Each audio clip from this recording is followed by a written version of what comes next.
Shout out to Julian Banks. Yes, sir.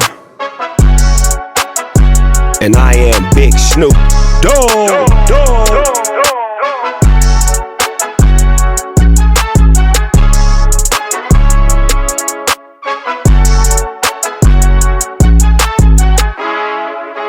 All right, so welcome back to another episode of After Hours. I'm your host, Julian Banks. Our guest today is Matt Bilinsky. Matt is an attorney by trade. He's a tech investor, a business consultant and advisor, traditional and social media pundit, and host of The Prevailing Narrative, and just an all-around good dude. So welcome to the show, Matt. Thank you for having me. So you've been, an expert commentator on current events and social issues, and really just injecting truth into the overall ineptitude of social media and Gen Z and woke culture. So thank you for your service on that, by the way. My pleasure. I assure you that's my pleasure. Yeah. And so just on that note of current events, I want to jump into the Putin Tucker Carlson interview that just happened a few days ago. And whether you agree with him or not, it was just interesting to see this sort of like unfiltered perspective from Putin, devoid of social media and traditional media, since we hadn't really seen an interview from him, I think, or heard an interview since like 2021. He knew a lot of his answers were going to go unchallenged, and he recycled a lot of classic Putin tropes, which were, Russia is the victim, USA, NATO, Ukraine are the aggressors, and didn't really take responsibility for much. And then he jumped into this sort of bizarre history lesson, going into all the way back to the Slavic tribes and cultural factions and regimes, and then to 1917 with Lenin and his Marxist philosophies, to Stalin and with his authoritarian perspective, and Khrushchev with almost the de-Stalinization of the Soviet Union, and Brezhnev with more economic stagnation, to Gorbachev, to 1991, which is obviously the transition from the socialist economy to the more market-oriented economy, and then the post-Soviet era presidents of Boris Yeltsin and Putin in 2000 after honing his chops in the KGB. But it was just interesting to see him kind of reimagine history and kind of parse and bifurcate certain elements to align with his vision and distance himself with certain things, like Lenin establishing Ukraine, and then also more aspirational with tones of hoping and wishing he was part of NATO and wasn't rebuffed by Clinton. But yeah, I'd just be curious to see your perspective on the interview as a whole, and just the perceived slights from Putin by the U.S. over the years. Sure. So it's interesting because obviously Vladimir Putin has his own view of the world, and while you say, and as we'll get into it, there are certain truths, certain half-truths, and certain falsehoods that he espoused, I think he believes most of it. Most of it aligns with his vision, his understanding of world history, of Russia, and that vision actually has a lot more support and a lot more alignment with the residents, with the citizens of Russia than Americans might think, whether or not they agree with it, which is what I think is a major blind spot of a lot of Americans who seem to think that if there was a popular referendum, or if Vladimir Putin is a tyrant, and if he had to actually be subjected to a democratic election, that he would lose. In all likelihood, he would not lose, and in all likelihood, he would probably win by a landslide. So in terms of the interview in general, Tucker Carlson, he sometimes does very good work, and sometimes I just really roll my eyes. And the problem is that he's just so agenda-driven, and right now, Tucker Carlson's agenda is that the people running America, whether political, corporate, media, those in the establishment, the elite, are borderline evil and driving our country into the ground, and nothing but harmful in every which way and form. And here's the thing. He's not wrong about a lot of that, but he literally just tries to jam everything that he encounters into that rubric and into that framework. And if you do that, eventually you're going to slip up. So in terms of, there was some distance, and this is something that a lot of people noticed with the interview, is that Putin and Tucker didn't, while he was certainly indulging Putin, and he was a friendly interviewer on the other side of he was a friendly voice on the other side of the mic, they didn't see eye to eye on everything, because what Vladimir Putin's sole objective with this interview was not to show how the current ruling class in America is just the worst people of all time. And that was Tucker Carlson's objective with the interview. And, those two perspectives and those two objectives crossed over a bit. There was a little bit of an overlap, but not full. You have to think about things in historical perspective, because that's how Putin thinks about it. And yes, Russia's history, if you're the people experiencing that history over there, are going to have a different experience than Americans particularly. And that's why I'm a little more sympathetic, I don't want to say sympathetic to Putin, because I don't think he's a sympathetic figure. However, I'm willing to acknowledge some more of the accuracy of some of the things he says, because the caricature that the establishment is trying to paint of him in the United States is completely ridiculous. This evil supervillain that is bent on world domination and is the embodiment of all evil just has no bearing to reality whatsoever. And you cannot, just because he happens to be, if you were to line up the ledger of good guy versus bad guy, he probably falls on the side of bad guy. That does not mean that this caricature is at all relevant or accurate.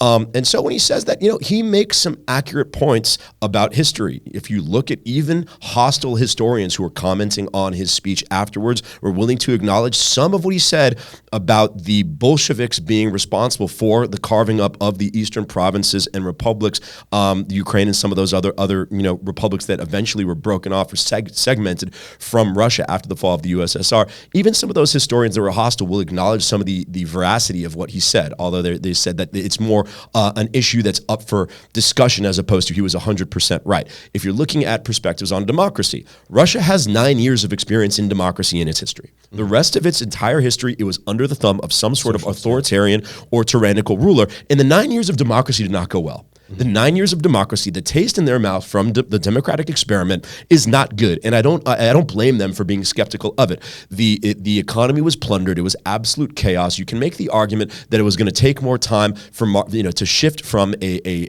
centralized economy with the government owning everything to private ownership, and had they just given democracy a little more time to marinate and work itself out, it would have worked out better. But that's not how it happened. Life expectancy for Russian males during the 90s, during that decade of democracy, went down something like a decade. If that happens, you're not going to like the system that was in place that led to those results, that yielded those results. The economy, and everyone forgets the historic trajectory of the oligarchs were. These oligarchs arose because in the spinning off of government-owned assets into the private market, somebody had to own them. How do you determine who owns these these newly privatized assets, whether it's a mineral mine, a copper mine, just Russia has all these natural resources. And, you'd like to believe that some way, somehow you find the right ownership at market rates that then, much like American companies that ascended in the public or in a capitalist market, have benefits, employ enough people, the wealth is not concentrated all amongst the ownership. That's not how it happened in 90s Russia. It was the guy with the most machine guns, backed by an American banker who was going to give them $150 million to go buy a copper mine or a bunch of oil, some oil fields that probably were a value of $4 billion. And they got them for 20 cents on the dollar because they had the relationships and more machine guns than everybody else, are more willing to use them. They plundered Russia's natural resources, and a handful of people became obscenely wealthy, while the rest of, the vast majority of Russian citizens were in squalor. And those are the circumstances in which Vladimir Putin inserted himself, and where he enters history in any meaningful way.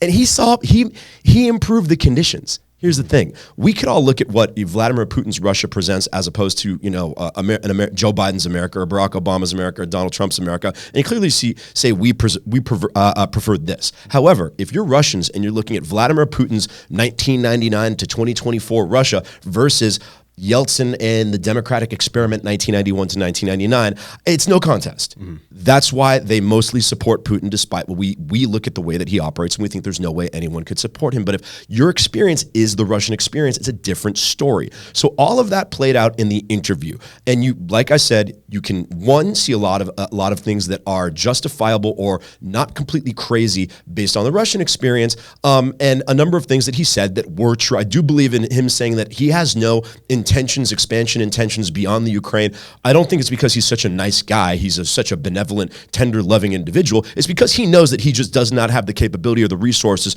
to fight wars of conquest beyond the Ukraine. And a lot of the reasons he's attacked the Ukraine in this war was animated by the things that he says it's animated. He truly does believe that there are historic and ethnic commonalities and territorial commonalities that justify Russia taking some of eastern Ukraine. Not that he's correct, but when he says, I'm not going to go attack Romania and Poland, yes, he's not that dumb. He can't simultaneously be a superhuman genius evil dictator and dumb enough to think that he's going to go take on NATO countries and trigger like an all-out world war that's going to turn out well for him. He's just not that dumb.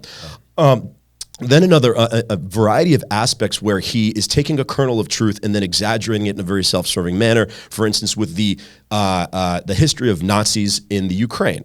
One, there are neo-Nazi militias in the Ukraine. If you go back, if you Google search that and you go look at the results from Google searches on that term from before 2022, the mainstream media was happy to acknowledge that the Ukraine had a bit of a neo-Nazi problem. Then, of course, the war breaks out, and wait, we have to paint this as a very black and white issue, and all of a sudden you don't see that story no longer can be told. However, it's not a country just filled with Nazis, right? It has a little bit, there's some fringe neo-Nazi groups in the Ukraine. And for instance, why the Ukraine during World War II had some sympathy for the Nazis or for the German invaders is because the Russians, that the Soviet Unions and the Bolsheviks that were ruling over them previously starved about 10 million Ukrainians during the early days of the Soviet Union. So listen, if you're under a communist dictatorship that starves 10 million of your fellow residents and an invading force comes in, you're maybe overlooking some of the flaws of that invading force. Does that mean that the Ukraine was essentially Imperial Japan Part 2 and historically allied in World War II with the Nazis? No, the Nazis murdered, all the Ukrainians, and there's many of these stories to be told, that a lot of the Ukrainians that were even welcoming to the Nazis as they came in to invade them and maybe free them from the Soviet Union, then realized, oh my God, these people are just trying to kill us too. There's just endless ways to synthesize and break down this interview from a couple different perspectives, but establishment American caricature of Vladimir Putin, incorrect. Little too sympathetic, lovey-dovey. Oh, he's the defender of Western civilization, and he's really just reacting to American aggression. Picture that's being painted on the far right, and unfortunately a little bit by Tucker Carlson. Also not true. The truth is somewhere in the middle, and is very much informed by the historical experiences of Russia. Mm-hmm. And this is almost in the wake of Putin's power seemingly stronger than ever. I mean, I'd believe so. Because you have the death of Alexei Navalny, who was the Russian opposition's most fervent and effective leader. And he didn't really present any real threat to Putin in the first place. Yeah, okay. Yeah. Even if he was the leader of that. Putin's popular. I'm sorry, guys. I'm trying to explain. It's like whether or not you agree with it, whether or not I agree with it. Putin is pretty popular in Russia, and there's no opposition to dislodge him. None. Yeah, and you also had Syrskyi, who the commander of the Ukrainian armed forces, who announced the withdrawal from that embattled city or state of Vitka, I believe. And then the Chinese yen, which replaced the euro and the dollar as Russia's primary foreign currency for overseas economic activity, plus BRICS, Brazil, Russia, India, China, South Africa, this collective amalgam that's attempting to dethrone the G7 countries or the advanced economies like Canada and the US, which is ominous since 1/3 of BRICS is all of the world's economic activity, right? So I guess dovetailing on that, once you have this confluence of geopolitical events, do you think now more than ever it's important to have some sort of geographically agnostic and decentralized monetary system like Bitcoin? Yeah. I think the thesis for Bitcoin that was validated, it was valid and validated 7-8 years ago, is even further validated now. I don't think that this was I think this probably the recent events since, let's call it, the end of the pandemic or at least when people kind of got back to living their lives normally, 2022, 2023, have further validated it. But I don't think like it went from invalid to valid. And I think it's just also just inevitable. And as I imagine we'll get to as well, some of the regulatory concerns, the concerns that American regulators in an unfriendly head of the SEC with Gary Gensler is so many of the supposed risks and concerns over American regulation have not materialized. Mm-hmm. And people keep on waiting for this to happen. It keeps on not happening. And I think that speaks to the fact that just Bitcoin, the thesis behind Bitcoin simply harmonizes with how the world works in the 21st century, in that these governments simply don't have the resources, the capabilities, and the leverage to stop something, and thus it's inevitable to happen. Thus it's going to have benefits, thus it's going to have negatives. So we need to enhance the benefits and try to make use of them and try to minimize the negatives. And do you think now more than ever, I guess just for retail investors, like at this moment with the approval of the ETFs and then, the upcoming halving, which is, I think 60 days, is this perfect confluence of synergistic elements a bullish sentiment for you? Or is any time a good time to get in, or do you kind of have a long-term perspective on it? 'Cause it's so volatile. Yeah. I'm super long-term in that I think I don't need the money. I don't have the time to trade that actively. So that's kind of a blessing for me, in that I just launch it in there and just sit on it for a while. And I do think the thing that attracts me the most to Bitcoin is the limited supply. And I think the benefits of the limited supply are more valuable and play out on a grander scale over the longer period of time, right? Because as more people discover it, and like, okay, there's only 21 million of it, right? And you're going to get more demand with a fixed supply, and that's what I want to benefit from, right? In the near term, in terms of are we on the cusp of a super cycle or a halving related or halving inspired bull market? There's people who are going to be smarter than me on this topic, and from what I've heard, sentiments are generally bullish, but not mega bullish, like as in we're going to see 100,000 by the end of 2024 bullish. But at least instinctually from where I'm sitting, the more times Bitcoin has a rough patch and comes back, the safer it becomes for institutional investors and the more attractive it becomes for retail investors, because it shows the durability. And it further invalidates the haters and those who are, believe that this is all a scam, and that great, they can sit there laughing their ass. Like even in 2021, I think it was after Bitcoin was on just a crazy run from the end of 2020 when it passed 10,000 all the way up to 50,000. Everyone's like, oh my God. And then it plummets down to about 28,000 over the course of a week or two. And that was the first time. I'm glad I had that experience, because that's the first time I'm sitting there and saying, okay, I only got in on Bitcoin in 2020, but I got in sub 10 and I was sitting very pretty at 50. And then I'm like, oh my God, I just saw a 50% slide in the value of my crypto holdings. And I'm not used to having experiencing losses like that at that scale. And then it came all the way back into the 40s, 50s, and 60s. And I remember a Bitcoin skeptic going, and hey, it then plummeted to 70% from there. But a Bitcoin skeptic said, hey, I was wrong. I was skeptical. Every time I think it's plummeting to zero, it always comes back. So even though we had a pretty fierce and ferocious decline from the $65,000 high, look, it's already come back. And it's the more times this happens, the more times it shows that Bitcoin can't be killed. That this whole notion that this is pure vapor, at some point, the likelihood of that just gets driven to zero, and you're getting closer and closer to that. So I think that whatever positives are yielded from that indicator, the durability of it in the eyes of the retail investor, the fact that institutions are now going to feel more comfortable recommending it, holding it, particularly with the ETFs approved. I think those are all generally bullish sentiments. Maybe not super bullish in the short term, but certainly bullish in the long term. And then any regulatory concerns, obviously. But Gary Gensler, who approved the ETFs, also within the same note said, he's not really bullish or doesn't even believe in Bitcoin at all. So. Yeah, but what's he gonna say?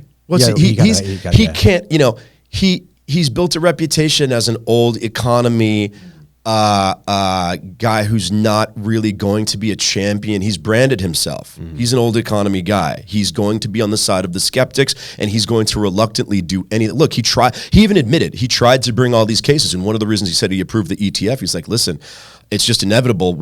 I tried to bring the case against Grayscale. Like the SEC lost the Grayscale case. It lost like 3 other cases that it brought against various crypto holdings or against Bitcoin. And Gensler just threw up his hand and said, okay, I guess my goose is cooked. And so what's he going to say? I was wrong this entire time, and all these cases that I brought were completely frivolous, and Bitcoin is the future, and let's get ready for the super cycle. He's not going to say that. He's going to reluctantly accept and admit. I was even kind of surprised he admitted that he approved the ETFs because he lost so many cases. Yeah. And then, with Jamie Dimon, obviously just, doesn't want to discuss it at all. Sure. But for you, it's more a long-term investment. I mean, if you have somebody using it as a monetary system for themselves, where it's like, inflation's been, I think 3.28%, something like that over like year over year.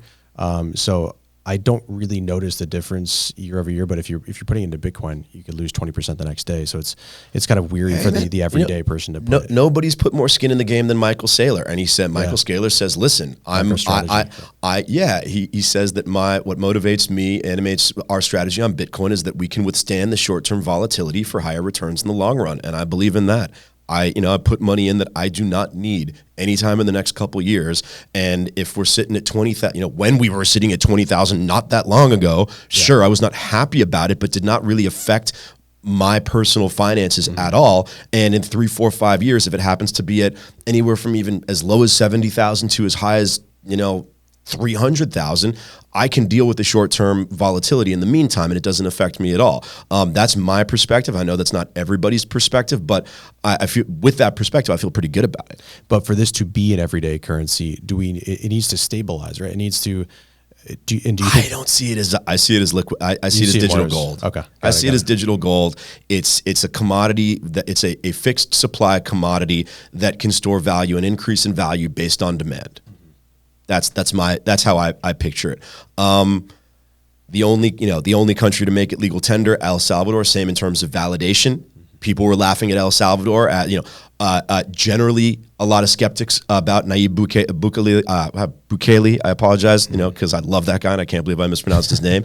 The president of El Salvador, that is now just another person that the American establishment and media just completely does not understand and is sitting there thinking there's no way that he could have won with 82% of the vote in his re-election campaign last month without fraud. We're like, no, he took a country with a murder rate of 103 per 100,000 citizens and dropped that murder rate from 103 to about 4. I love your podcast on that with who was your guest on that? His name's Joan Grillo, and he's fantastic. And anything in South America, South American politics, Central American politics, or the drug war, he's incredible. Does great work.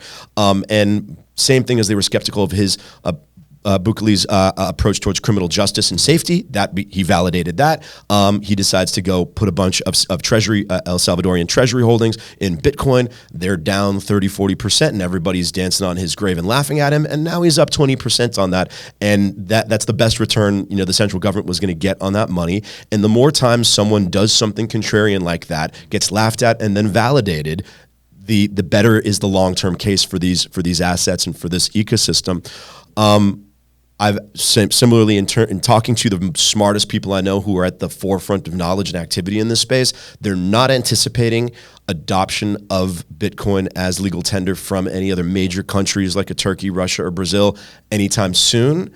But when one does, one country that's not, the 136th biggest economy in the world, I mean, that's going to be a major catalyst for the growth of Bitcoin. Mm-hmm. And it seems like we're almost at this inflection point with not only currency, but with technology. So, specifically AI. And, AI has been around since the 1950s. It didn't really garner much respect initially. It was kind of couched, the scientists kind of couched it in machine learning and statistical techniques with classifiers. And it really had a more of a mixed reputation with multiple cycles of hype. And then it wasn't until, I guess, 15 years ago with the advent of deep learning that it kind of re-entered the collective lexicon. So LLMs and ChatGPT, so large language models. And it almost seemed analogous to, I guess, when the browser first appeared. The internet had been around for decades, but we just started reimagining possibilities with the internet. AI has been around for decades, and now we're just starting to reimagine possibilities with that. So I guess as an attorney, what have you seen in terms of use cases that are particularly transformative? Well, just to put the attorney hat on in terms of or just in general, yeah. Just in general.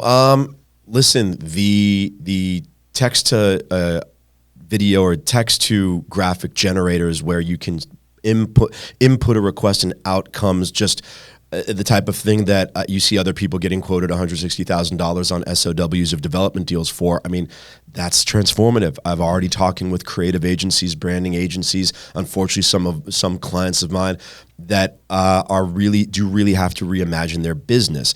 A conversation I had this week with Taryn Southern, who's one of the top consultants for a lot of not just media companies, but corporations in general on the uses of AI, because she's been on this beat for about 7 years now and created one of the first AI generated music albums in, I think, 2018. So she was generally ahead of the curve.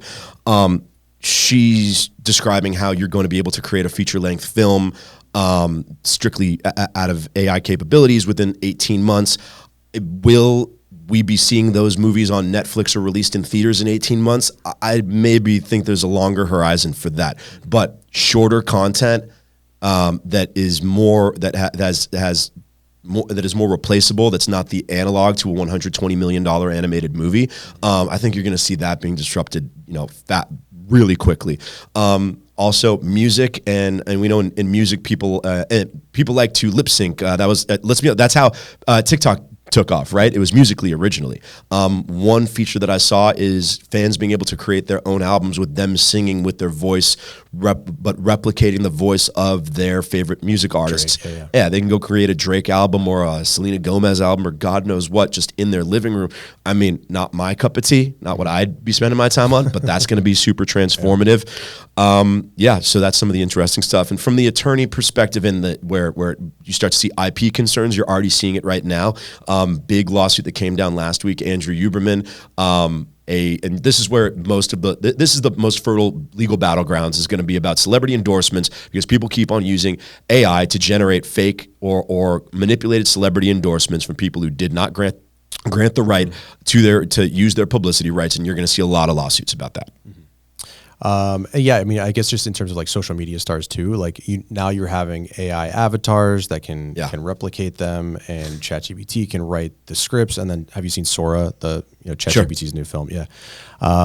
So are those jobs going to be rendered obsolete? Not just companies, but general personalities, like that's the uniqueness and individuality of that person? Or I don't necessarily think so, because they were saying the same thing a decade ago when people were creating a digital only influencers, right? CAA, I remember having a meeting with a friend of mine at CAA, and he was like, "Oh, I'm managing all our digital caricatures." I was like, "Oh, okay. Are people going to prefer this? Can you just create a digital influencer who's not a real person?" And you were able to do that a while ago.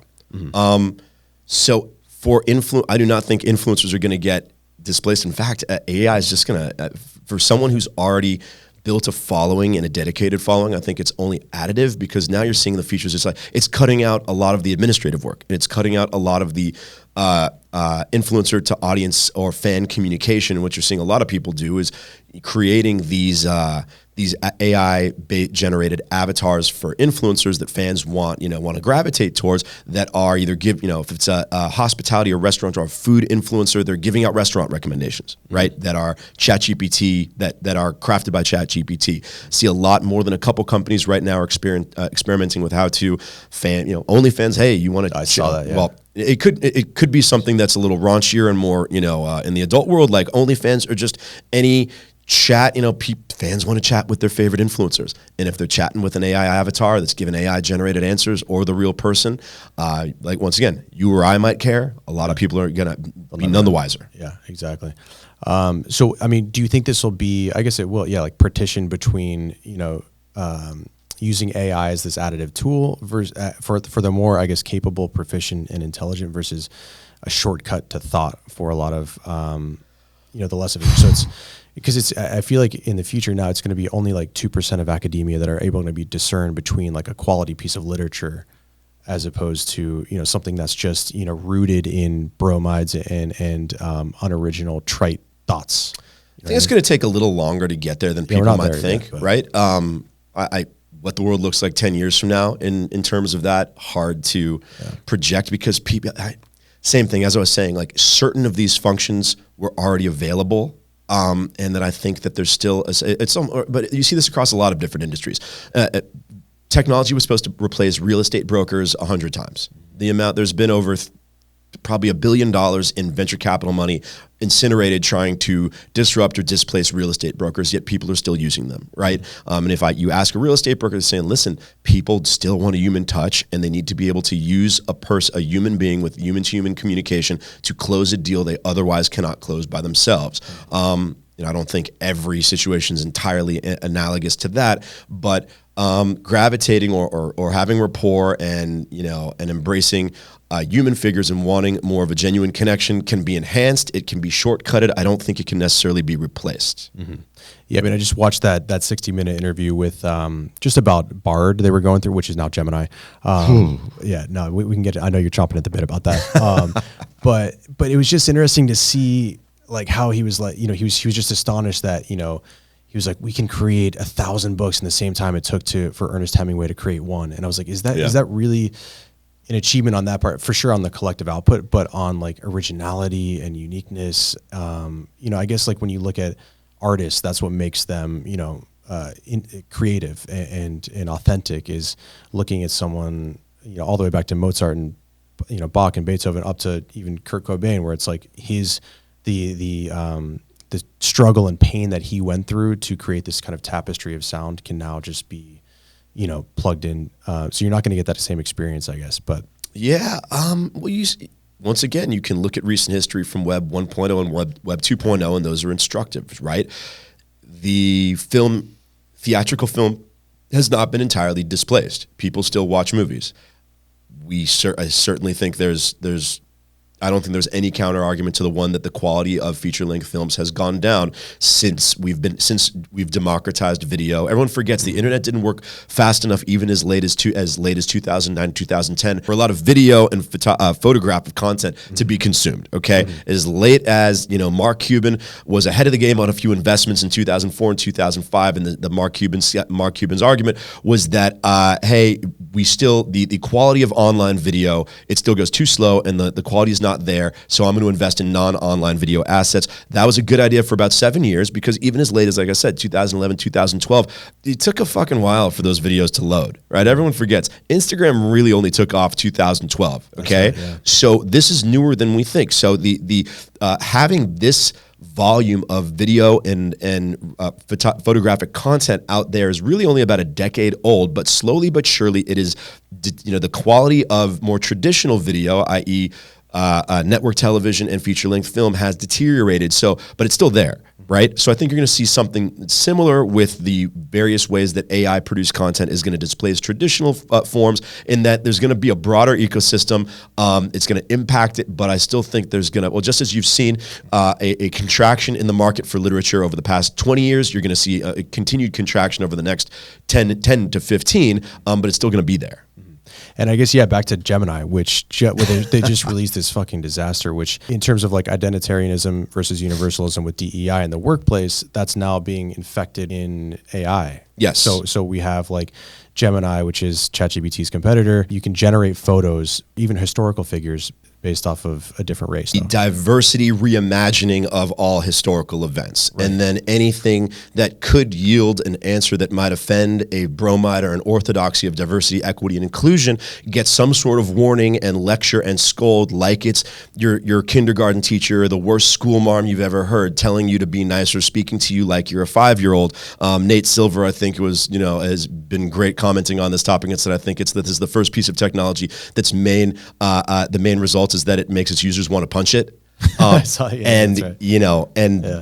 This DEI vision of society with diversity, whatever inclusion is supposed to mean, because I don't even think they know what it means, and this forced faux compassion and sensitivity to all topics that kind of interferes with the way that adult human beings historically interact with each other, and tries to treat everybody like they're in kindergarten and need to be instructed on how to treat their fellow human being. That is Gemini. That is how, if this is a human being, or this is trying to operate as a living, breathing force, those are the principles and ethics that it espouses. And it's just right off the bat, look at the absurdity of it and look at the reaction.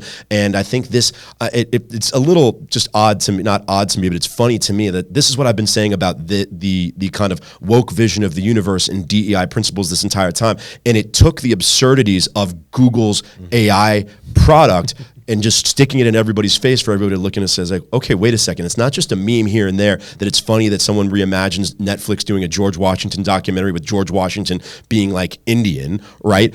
This is actually how they view the world. And if you plug this into a powerful technology, it pumps out absurdities. Mm-hmm. Well, what did Grimes say about it? Where it's almost like this masterpiece because it is so faulty? Yeah, but she was being glib, and I see what she was saying. And I think she was saying that, let's see, it is, in fact, she's talking about Gemini, a masterpiece of performance art, even if unintentional. True gain-of-function art. Art is a virus, unthinking, unintentional, and contagious. Offensive to all, comforting to none. So totally divorced from meaning, intention, desire, and humanity that it's accidentally a conceptual masterpiece. And listen, she's being glib in a number of spaces there, but yeah, she's like, this is so absurd that it's performance art. Right. And I do agree with that. And it's almost like, what is that? It's back to Marxism, like the Foucault Marxist perspective, where feelings are a part of you, entrenched into you. And only based on your lived experience, not any sort of historical, universal truth or objective reality that we can all agree on. Right. So anything that affects my feelings affects me personally. And that has to take precedent over all other concerns. Right. So what do you think is the solution for, like, are they going to fix this with Gemini, or is this inherent? Like, if you look at OpenAI's team versus Google's team, obviously there's a massive. So it's interesting, right? Because you think of what are the factors internally that led to this. And I can remember, and I won't name names, but I remember some people who were on a lot of chats and in a lot of stages on Clubhouse, which is how you and I connected initially. And this was for a very brief moment in the end of 2020, 2021. And all these conversations were popping up about DEI and cancel culture, and there are a couple people who I looked at their bios like, oh, I'm on the Google AI team as the God knows what advisor of diversity, equity, and inclusion, and I'm teaching AI how not to be racist. And okay, sounds good. I heard these people speak. These people were wretched. These people were terrible. And not just saying that I disagree with them on a substantive political level. I think they're bad people. I noticed a couple. They were literally animated by nothing but hate, resentment, and scolding and lecturing everybody. So when Google's AI product turned out to be this absurd and to reflect that, this was not a surprise to me at all. So how does a company of this rapport and stature end up in this position?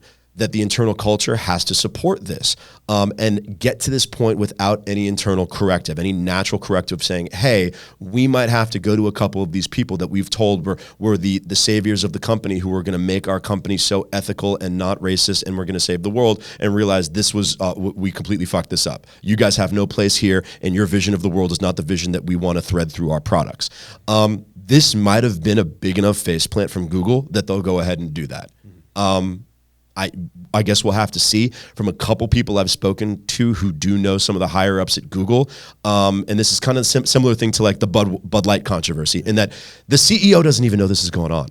The C-level, this company is so big, and they have delegated so much to middle management that is more reflective and less willing to reject wokery, that they don't even realize this is going on until it reaches a disaster pitch, until it's an absolute crisis. They don't do anything to correct it. But once they faceplant this hard, they will correct it.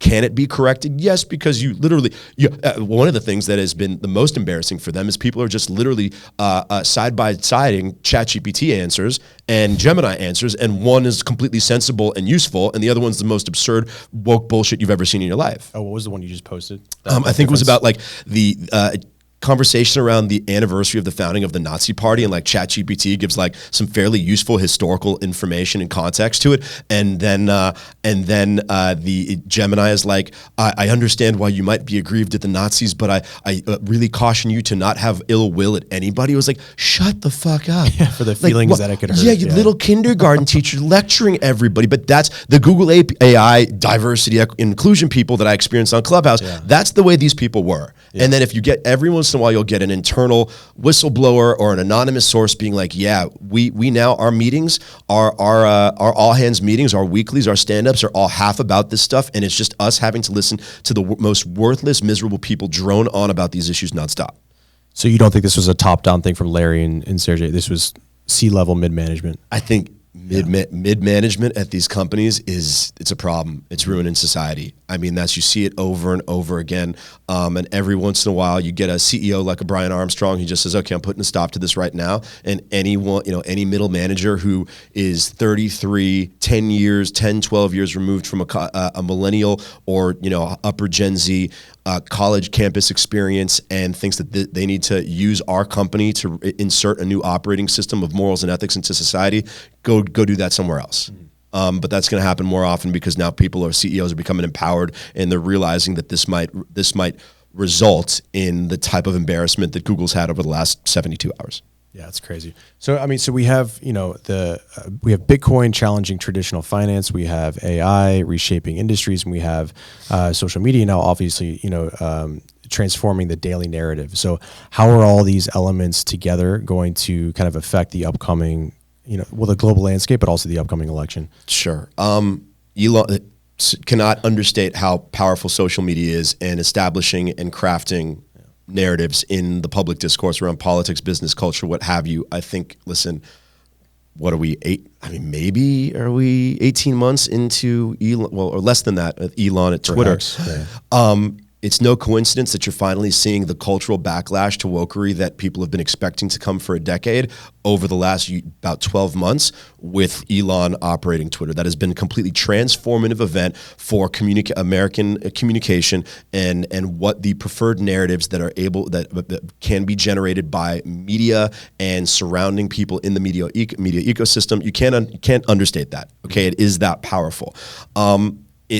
Because it's less surprising to people, it really caught everybody by surprise in 2016 with the just very unique social media presence and utility of social media by Trump and his followers. Nobody saw that coming. You're not going to catch anybody by surprise in 2024, right? But the fact that you do not have, then in 2020, nobody was surprised, but you had a regime at Twitter that was operating as a quasi-governmental entity because it was taking instructions from the members, strangely, not the members of the in-power administration, Donald Trump. The people in government that were hostile to the president were essentially working in cahoots with social media companies and making them an extension of public health departments and the aspects of the national security apparatus that were hostile to Donald Trump, and they really put their thumb on the scale there in crafting preferred narratives or preventing preferred narratives. I mean, I won't get into my personal experience and how my Instagram account the week before the 2020 election was briefly stripped, and I got in getting it back,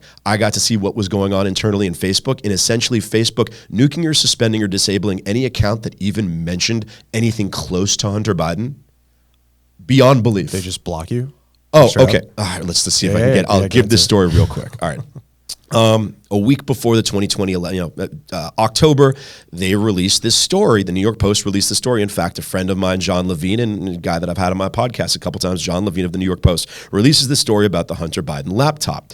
The reaction, a coordinated reaction, the entire vertically integrated propaganda apparatus of the media says this is Russian disinformation based on no facts whatsoever, based on no knowledge or facts. The accusation, the skepticism around that, it was the laptop was entirely validated, because if there's an email and you want to say, oh, this email was fabricated, it was photoshopped, it was Russian disinformation, well, you can go check the recipient of that email to see if the recipient's laptop reflects that email. For instance, Tony Bilinsky, a Hunter Biden business associate, was like, hey, I'm telling you, I can validate these emails. Like that, those were emails from Hunter Biden. Like, and that's just one of 20 different instances or features or factors of why anyone who took any look at the Hunter Biden laptop knew that it was validated. It wasn't Russian disinformation. Yet you have the coordinated media apparatus dismissing it. You have Facebook you have Twitter suspending the New York Post. You have Facebook refusing to publish anything having to do with the Hunter Biden laptop. You've never seen anything like this before in our lives. I comment on this stuff, but maybe a week before, 2-3 weeks after the laptop story is released, but maybe a week before the election, I see that one of the photos of Hunter Biden is him having sex with a woman, doggy style, and wearing his dead brother's dog tags. And I think that's kind of gallows humor, morbidly funny. And I cropped the photo, so there's no genitalia. It's not, you can't even see that he's having sex. But it's his upper body with the dog tags, and I make like, hey, funny that Hunter Biden, Hunter Biden wears his dead brother's dog tags while he's, pounding a hooker or something like that. My account gets disabled. Wow. Okay. Do you know what? Okay, so I then go to Twitter. Still, I hadn't had my Twitter account disabled. I say, oh man, my Instagram account and my Facebook just got disabled. A random Twitter follower of mine says, hey, I work at Facebook. I'm a fan of yours. I can help you get your account back. This guy gets my account back in about 24 hours. Thank you very much. And I'm like, hey, where are you located? Wherever you are, I owe you a drink or two. He says, hey, I'm in Austin. I'm coming to Austin in a few days. Why don't we link up? I go link up with this gentleman in Austin, and he describes to me what's going on the week before the election, 2020 election, internally at Meta. And he says it is absolute chaos in that they cranked up the algorithm to automatically disable any account that mentioned anything having to do with Hunter Biden or the laptop. And obviously that's not going to, no AI, right? No, you're not going to have the accuracy around what content may be considered by any stretch of the imagination. Let's even say the laptop was Russian misinformation. What was misinformation as opposed to Matt Bilinsky posting a cropped photo of Hunter Biden's upper torso, right? So they're nuking accounts left and right, and it's becoming a problem internally at Meta for the following reason. If you're someone who gets your Instagram or Facebook account disabled and you don't know someone at these companies, there's no helpline for you. There's no customer service, right? You're through the portal, right? The Facebook portal. Yeah. But there's God knows how many 20,000 employees at Meta. There's enough people that know someone who works at Meta that if you get your account disabled, what are you going to do? You're going to call the person that you know at Meta or the friend that you have that has a friend at Meta, and you're going to ask them. So the employees at Meta and Facebook at the time were getting so inundated with requests and complaints of people and people's friends that were getting their accounts nuked that it was like it was becoming a problem internally with the employees at Meta. That's why they had to turn it down a little bit. But the point being, they ratchet Facebook and Meta based on no verifiable evidence whatsoever. And in fact, what turned out to be completely incorrect evidence that they didn't even have. And we know what they were doing. They cranked up the algorithm to essentially disable or suspend any account that said anything about the Hunter Biden laptop. Jeez, dude. Yep. And there was with the publications, there was no repercussions for the journalists either, right? Nothing at all. But 51 members of the CIA, FBI, or National Security Council signed a letter saying this is Russian disinformation based on nothing. Yeah. There is literally no factual basis for their contention whatsoever, other than speculation that about anything that was bad for Joe Biden and good for Donald Trump had to be Russian misinformation. They had no factual basis for it whatsoever. Geez, and going into this election, so since we have seen this before with Trump, are things going to be? Is it going to be different this time around with X? This like the platform Absolutely. is being open. Yeah. Yes. One, Facebook doesn't have the gumption or the desire to do it any longer. Twitter doesn't. Twitter is under a new regime that is committed to not doing this. And three, and to a certain extent, I think the larger dynamic at play is that Trump has worn out his enemies. And this is something I've been saying for about 3 months now. And the New York Times, of all people, prints a story that essentially said what I've been saying, for 3 months now, about a week ago, saying members of the resistance say that they're exhausted. He's exhausted his enemies, and that the energy, people forget history very quickly.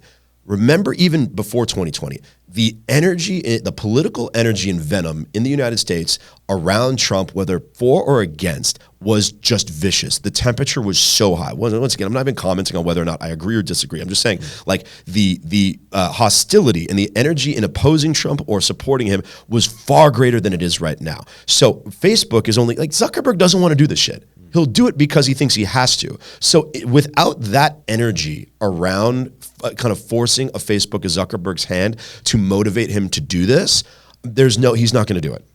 So you think it's highly plausible that Trump has an even better shot almost? I still think they're going to try to do something to send him to jail before the election, but he can still, in these cases, once again, I have my pluses and minuses, my positive and negative things to say about Donald Trump as a potential president. A lot of things I have to say that he's not my preferred candidate, but in terms of whether or not the legal system is being abused to harm him, absolutely, and it's undeniable. Mm-hmm. So we have this big election, then we also have these smaller elections too, city and local, which you've been a big proponent of. You had that fundraiser for John McKinney. Sure. What are some big aspects that we need to change in LA that you see? And it's an extension of a lot of the stuff that we've talked about thus far, in that LA, particularly in 2020, but also probably through some of the elections in the middle of the 2010s that were lower visibility, voted in measures or candidates that reflected this set of progressive principles of criminal justice reform, which is code word for we're going to be nicer to criminals and punish them less, more accepting of homelessness and less willing to regulate public spaces and restrict people from living in spaces that are supposed to be public for everybody. And we've been dealing with the effects of that the last 4 to 6 years. The most kind of informative canvas for this is the district attorney, George Gascon, who was supported, if you're going to use the term George Soros supported DAs, George Soros gave him $2.3 million in 2020. Do not sit there and call this a conspiracy. Not only does George Soros not deny it, he proudly states that this is a fact. He supported Gascon, and Gascon reflects the values that Soros believes need to be inserted in terms of criminal justice, that society is unfair and unforgiving to people at the bottom rung of the economic totem pole, and that lower level crimes, whether they be resisting arrest, trespassing, drug crimes, should not be punished, and that generally even more serious crimes should be punished, but not with really severe punishments like the death penalty or life imprisonment or even imprisonment for more than 25 to 30 years. George Gascon was after implementing this vision of society and criminal justice in San Francisco. And we saw that what happened there with a massive increase in crime and homelessness and a deterioration in quality of life came down here to Los Angeles, a city that, he had some connection to, but he's never tried one court case in his life. Oh, well. Oh yeah, not one. And riding the wave of George Soros's money and the environment and the milieu in 2020 of Black Lives Matter, and then with Eric Garcetti, an unscrupulous, unprincipled mayor at the time who wanted to placate the more radical members of the Democratic Party and switched his endorsement a month before the election from the black female district attorney who's more sensible, Jackie Lacey, to George Gascon. George Gascon got elected. Saw a big rise in crime in Los Angeles right after he got elected, and a lot of criminals even going on record saying, thank God for this Gascon guy. And yeah, there's just no denying it that this guy thinks that a punitive justice system is not fair. He believes he read some fucking study in upstairs medical psychological college of God knows where that, the human brain doesn't develop fully till 25, and those criminals in between the ages of 18 and 25 or minors are not responsible for their actions. I can just give you one instance of where that played out in Los Angeles. There was a video of in an alley in Venice, a mother pushing her baby in a baby carriage and a car hitting her and the baby carriage in a hit and run and then driving away. Thank God, the woman and her child were both fine somehow. If you see this video and you're like, the mother and her child walked away unscathed, and a good Samaritan chased down the driver. Turned out the driver was a 16-year-old kid with with a rap sheet.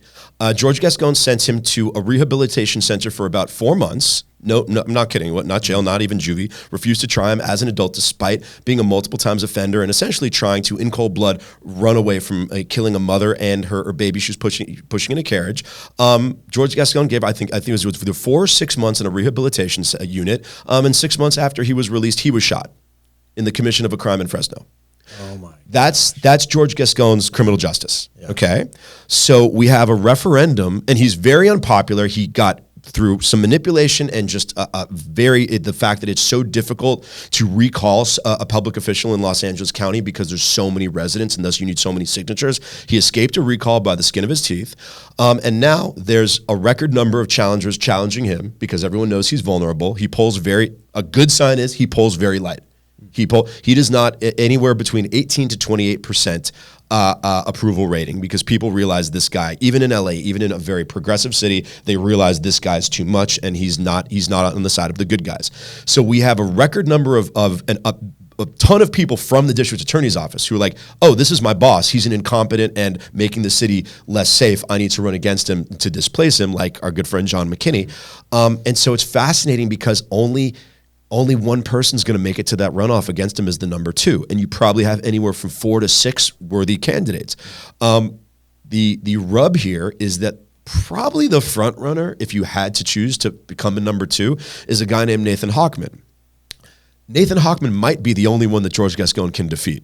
And I was just going to say, I like Nathan Hochman. We'd be very lucky to have him as the district attorney. If he ends up finishing second to Gascon in the primary and is in the runoff, I'm going to go through hell and high water to get him elected DA. However, he recently ran as a Republican for attorney general in California.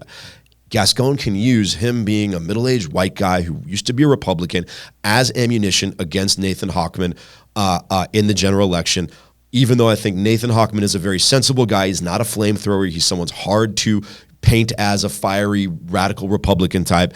And I think that Nathan will probably still beat him if he ends up being the candidate. However, it's kind of the irony, and the scary irony is that probably the only one that Gascon can defeat might be the one he ends up running against. What are the major policies besides crime that you see that need to be changed? Like, are there 3 pillars that you look at? They all tie back to. It's not specific, right? Sure. Because homelessness, there's so many measures that are passed to generate more money towards homelessness, and the money just gets incinerated. Like ULA, that 5% increase in property sales tax over $5 million was there to generate another $1 billion that we borrowed against. The city of Los Angeles borrowed against the money it thought it was going to make from passing that. Yeah. And it hasn't made up even a fraction of what it borrowed, right? Yeah. And is spending all this money, and everyone says we need to spend more money on homelessness. We're spending light years more than we need to solve the problem. It's being incinerated. Okay, Prop 47, George Gascon authored, which was the crime that it was the bill that decriminalized, or at least turned it into an infraction of theft of $950 or less, and released about 30,000 criminals, less violent criminals, a little early from prison. That was called the Safe Neighborhoods and Schools Act. We need to stop letting people name bills the thing that is the exact opposite of. We need to stop that. We need to demand accountability in the usage of funds that are being earmarked to solve the homelessness crisis. We need to cut just enormous array. Do you know how hard it is to build anything in LA? It's next to impossible. There are probably 15 different policies that need to be negated or removed to allow to compress the time window between when you conceive of a project, get financing, and when you're able to break ground on it and reduce. I mean, the recent run up in the minimum wage for restaurant workers. I talked to every one of my friends in the restaurant business. None of them are going to open in LA. Nobody's looking to open up a new restaurant in LA. There, other than people that are literally opening up a loss leader that they're gonna lose money on to build a celebrity-affiliated ritzy brand that they can then take to tier 2 cities like Dallas, Austin, Nashville, Miami, etc. That have more favorable unit economics and labor costs, and then open up there. That's the only reason they're opening up in LA. What are some things? So for you, I mean, you're doing fundraisers and things like that. What else can we do to be more vocal? Okay, in public, like. It's elbow grease in terms of, let's say you are unaware of something going on in LA political race. You hear it from me, who studies this stuff a lot, and I live, eat, and sleep and breathe this stuff for whatever reason, and you're like, oh, okay, great. Matt identified this race for this candidate, great. You need to amplify it within your own network, because if it stops with just you, then that's just one person, okay?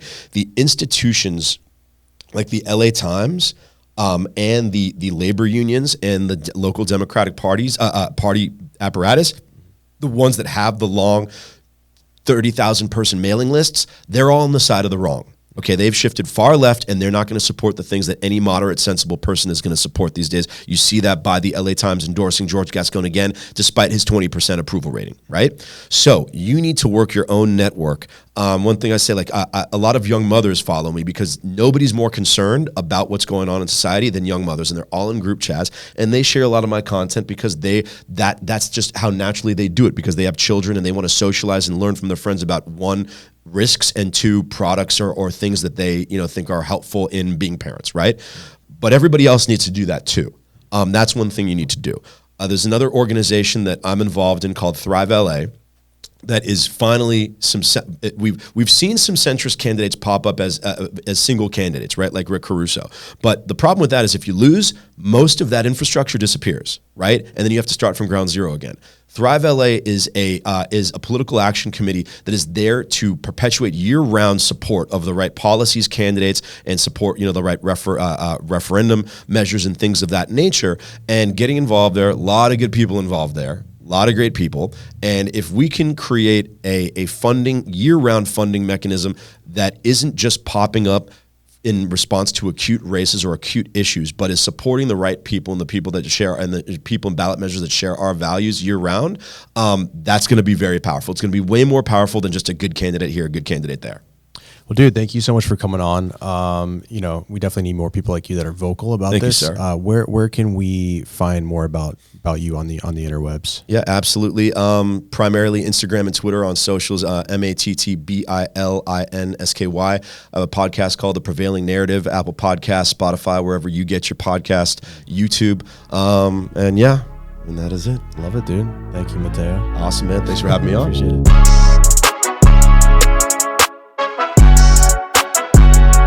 Shout out to Julian Banks.